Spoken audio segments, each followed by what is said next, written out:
রাতাবাড়ি ভারতের আসাম রাজ্যের করিমগঞ্জ জেলার দুলপচড়া তহসিলের একটি গ্রাম। এটি জেলা সদর দপ্তর করিমগঞ্জ থেকে দক্ষিণ দিকে 37 কিলোমিটার দূরে অবস্থিত। সো হোয়াটসঅ্যাপ পোলাপাইন, ইটস মি আরিয়ান চৌধুরী। আজকের এই ভিডিওটা অনেক ইন্টারেস্টেড হবে, কারণ আজকে আমরা করিমগঞ্জ ডিস্ট্রিক্টের রাতাবাড়ি সম্পর্কে জানবো। সো ভিডিওটি শেষ পর্যন্ত দেখবেন, ফুল ওয়াচ করবেন। রাতাবাড়ি নিয়ে ভিডিও করবো আরো কিছুদিন পরে, এটা ভাবতেছিলাম, কিন্তু কিছুদিন থেকে লক্ষ্য করতেছি আমাদের প্রত্যেকটা ভিডিওর মধ্যে রাতাবাড়ি কিছু ভাইরা কমেন্ট করতেছে, ভাই রাতাবাড়ি নিয়ে একটা ভিডিও করেন। সো তাদের আবদারে আজকের এই ভিডিওটি। রাতাবাড়ি ভারতের আসাম রাজ্যের করিমগঞ্জ জেলার দুলপচড়া তহসিলের একটি গ্রাম। এটি জেলা সদর দপ্তর করিমগঞ্জ থেকে দক্ষিণ দিকে 37 কিলোমিটার দূরে অবস্থিত। দুলপচড়া থেকে 8 কিলোমিটার এবং রাজ্যের রাজধানী দিশপুর থেকে 217 কিলোমিটার। রাতাবাড়ির পিনকোড হলো 788735 এবং পোস্টাল হেড অফিস রাতাবাড়ি। রাতাবাড়ির নিকটবর্তী গ্রাম যদি বলি তাহলে Ramkrishnanagar 4 kilometre, Anipur 5 kilometre, Nayatila 8 kilometre, Patiala 9 kilometre, Bidyanagar 10 kilometre দূরে অবস্থিত। রাতাবাড়ি থানার আওতাধীন একটি বিশাল এলাকা। রাতাবাড়িতে কাজীর বাজার নামে একটি বাজার রয়েছে, যা রাতাবাড়ির কেন্দ্রীয় হিসাবে বিবেচিত করা হয়। রাতাবাড়ি শুধু একটি গ্রাম নয়, এটি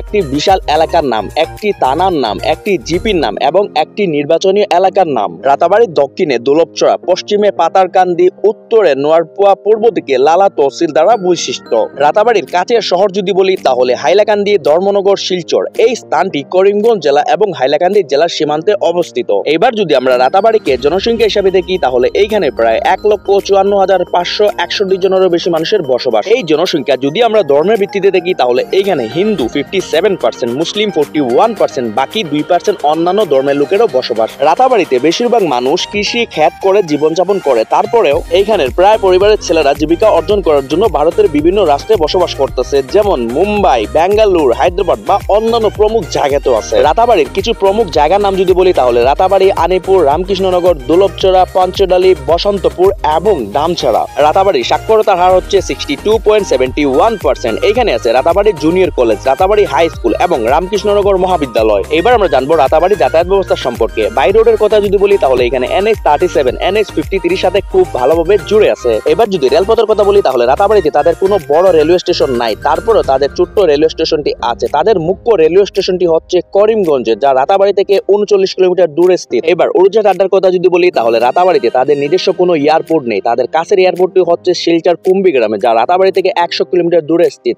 এই এয়ারপোর্ট ভারতের যে কোনো রাজ্যের সাথে খুব ভালোভাবে জুড়ে আছে। এবার আমরা জানবো রাতাবাড়ির কিছু টুরিস্ট প্লেস, যেখানে আপনি একবার হলেও ভিজিট করবেন। এইখানে আছে সনবিল, এশিয়ার দ্বিতীয় বৃহত্তম জলাভূমি, এবং রাতাবাড়ি ভিউ পয়েন্ট। এইখানে উঁচু পাহাড়, প্রকৃতি সৌন্দর্য দিয়ে ভরা। সো আজকের এই ভিডিওর মধ্যে আমরা জানতে পারলাম রাতাবাড়ি নিয়ে। সো আজকের এই ভিডিওটি আপনার কাছে কেমন লাগছে অবশ্যই কমেন্ট করে জানাবেন। রাতাবাড়ি নিয়ে অনেক কিছু কিন্তু অনেকে জানে না। সো এই ভিডিওটি আপনি শেয়ার করে দিবেন, তাদের কাছে যেন ভিডিওটি পৌঁছে যায়। And thank you for watching. আপনাদের সাথে আবারও দেখা হবে নতুন একটা ভিডিওর মাধ্যমে। তারা পর্যন্ত ভালো থাকবেন। Tata, bye bye.